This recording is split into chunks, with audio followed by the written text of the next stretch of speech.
श्री कृष्ण गोविंद हरे मुरारे हे नाथ नारायण वासुदेव।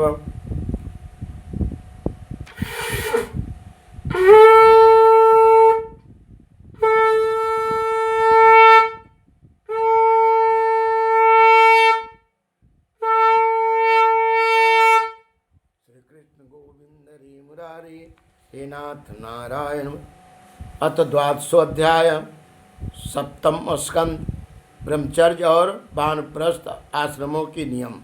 नारदो वाच ब्रह्मचारी गुरुकुले वसन दान्तो गुरोरहितम् आचारन्द अब आचारन्द अस वान नीचो गुरो सो दृढ़ सौहृदय सायं प्रातरुपासित गुरुवग्न्यार्क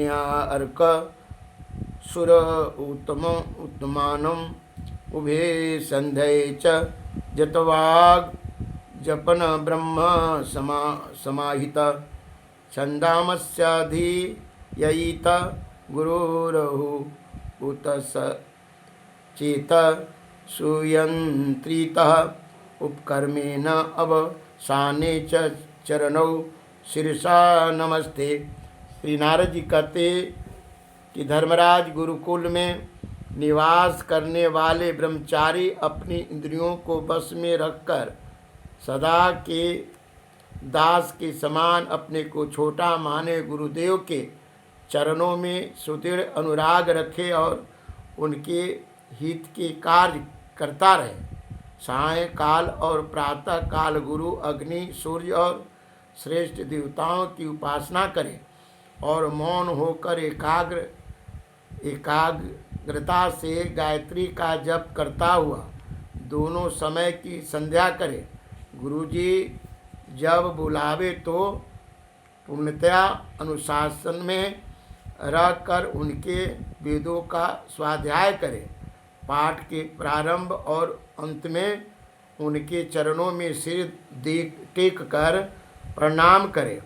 शास्त्रों की आज्ञा के अनुसार मेखला मृगचर्म वस्त्र जटा दंड कमंडलु युगो पवित्र तथा हाथ में कुश धारण करे।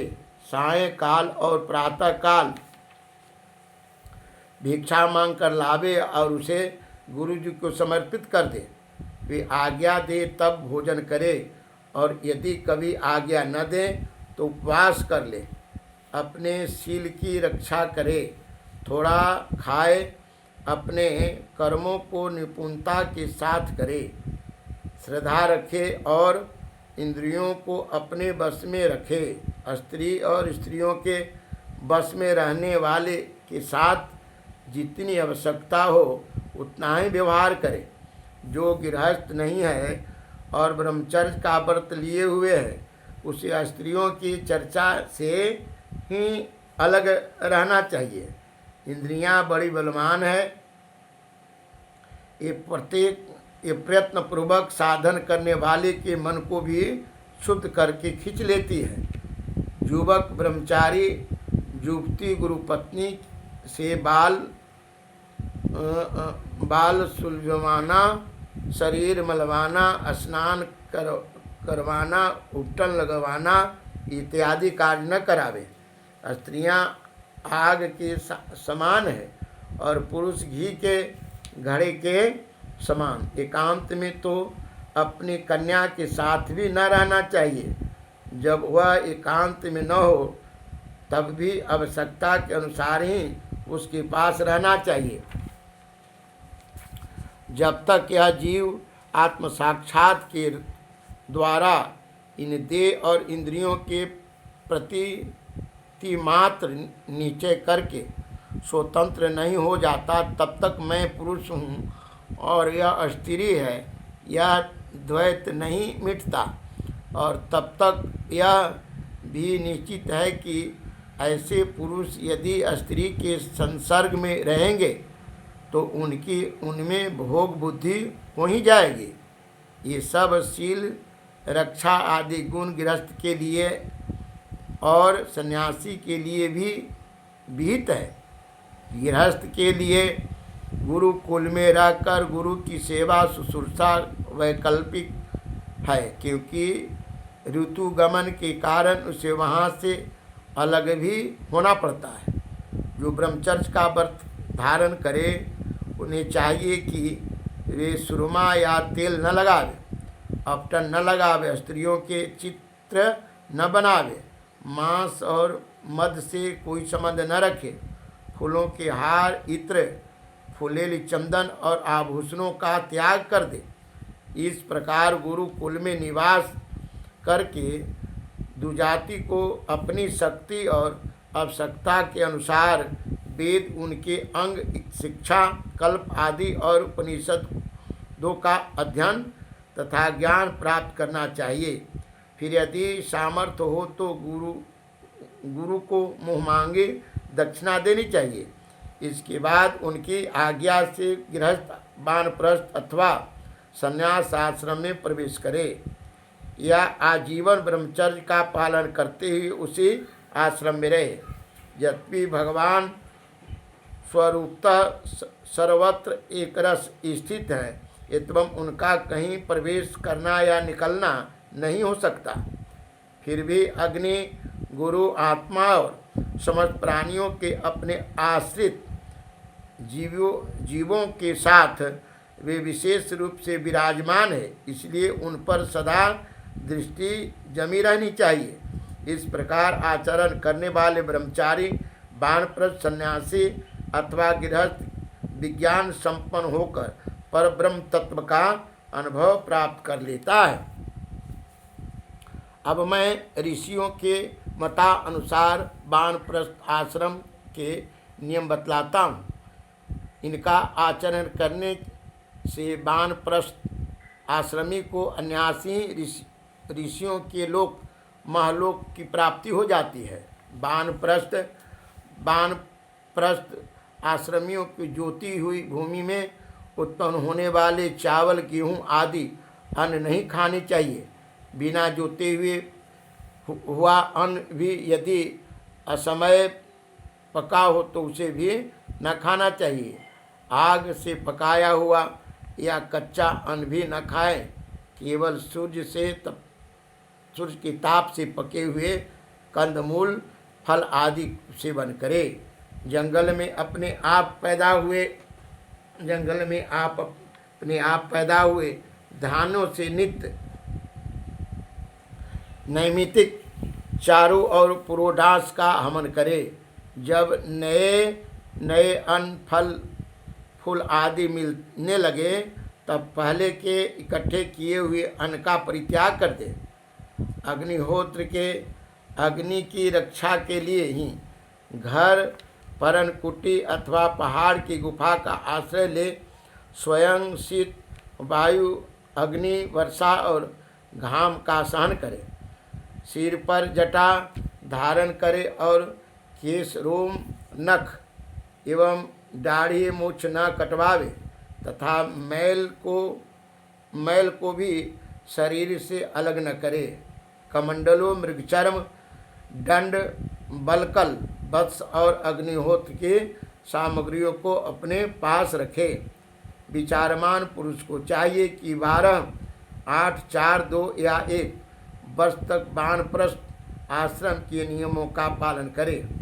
ध्यान रहे कि कहीं अधिक तपस्या, क्लेश सहन करने से बुद्धि बिगड़ न जाए।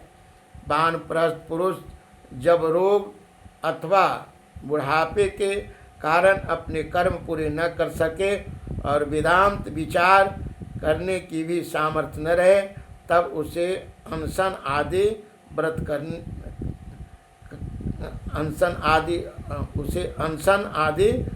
करने चाहिए। श्री कृष्ण गोविंद हरे मुरारे, हे नाथ नारायण वासुदेव। अनशन के पूर्व ही वह अपने आवाहनीय आदि अग्नि को अपनी आत्मा में लीन कर ले। मैंपन और मेरेपन का त्याग करके शरीर के उसकी कारणभूत तत्व में यथायोग भली भांति लीन कर दे। जितेंद्रिय पुरुष अपने शरीर के छिद्र कोशों को, आकाश में प्राणों को, वायु में गर्मी को, अग्नि में रक्त, कफ, पीव आदि जलीय तत्व को जल में, और हड्डी आदि ठोस वस्तुओं को पृथ्वी में लीन करे।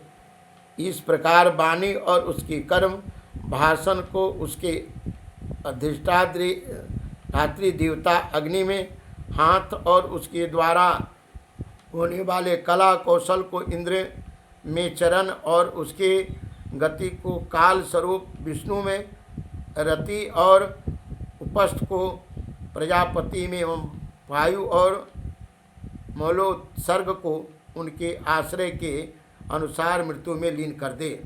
स्रोत और उसके द्वारा सुने जाने वाले शब्द को दिशाओं में, स्पर्श और त्वचा को वायु में, नेत्र सहित रूप को ज्योति में, मधुर आदि रस के सहित रस इंद्रियों को जल में, और दुधिष्ठिर घ्राण इंद्रियें एवं उनके द्वारा सूंघे जाने वाले गंध को पृथ्वी में लीन कर दे। मनोर्थों के साथ मन को चंद्रमा में, समझे आने वाले पदार्थों के सहित बुद्धि को ब्रह्मा में, तथा अहंता और ममता रूप क्रिया करने वाले अहंकार को उसके कर्मों के साथ रुद्र में लीन कर दे। इसी प्रकार चेतना सहित चित्त को क्षेत्रज्ञ जीव में, और गुणों के कारण विकारी से प्रतीत होने वाले जीव को परब्रह्म में लीन कर दे। साथ ही पृथ्वी का जल में, जल का अग्नि में, अग्नि का वायु में, वायु का आकाश में, आकाश को अहंकार में, अहंकार को महतत्व में, महतत्व को अव्यक्त में, और अव्यक्त को अविनाशी परमात्मा में लय कर दे। इस प्रकार अविनाशी परमात्मा के रूप में अवशिष्ट जो चित्त वस्तु है वह आत्मा है, वह मैं हूँ, यह जानकर अद्वितीय भाव में स्थित हो जाए। जैसे अपने आश्रय काष्ठ आदि के भस्म हो जाने पर अग्नि शांत होकर अपने स्वरूप में स्थित हो जाता है, वैसे ही वह भी उपरत हो जाए। यानी भगवान कहना चाहते हैं कि ये शरीर जो है ना, इसको पहले ध्यान करते हैं, ध्यान के बाद जो है इस एक एक चीज़ में, जैसे शरीर मिट्टी है तो इस शरीर रूपी मिट्टी को ध्यान करके प्रकाशित करें, और भाव करे कि अब जो है जलमय हो गए हैं, और फिर जल का ध्यान करते करते भाव करे कि अभी अग्निमय हो गए हैं, और फिर अग्नि का ध्यान करते करते अब फिर जो है उसके बाद भाव प्रकट करे कि अभी वायुमय हो गए हैं। अब वायु का ध्यान करते करते फिर जो है वह ध्वनि प्रकाश शब्दमय हो गए। अब शब्द का प्रकाश करते करते अभ्यास करते करते फिर जो है ब्रह्ममय इस प्रकार शरीर की अनुभूति करे। इस प्रकार जिनका शरीर छूटते हैं या शरीर रहते हुए ध्यान में परम योगी बड़े साधक हैं। इति श्रीमद्भागवते महापुराणे परमहंस्याम संहितायां सप्तस्कंधे द्वितीय नारद संवादे सदाचार निर्णयो नाम द्वादशोऽध्यायः। श्री कृष्ण गोविंद हरे मुरारे हे नाथ नारायण वासु। श्री कृष्ण अर्पण नमस्ते।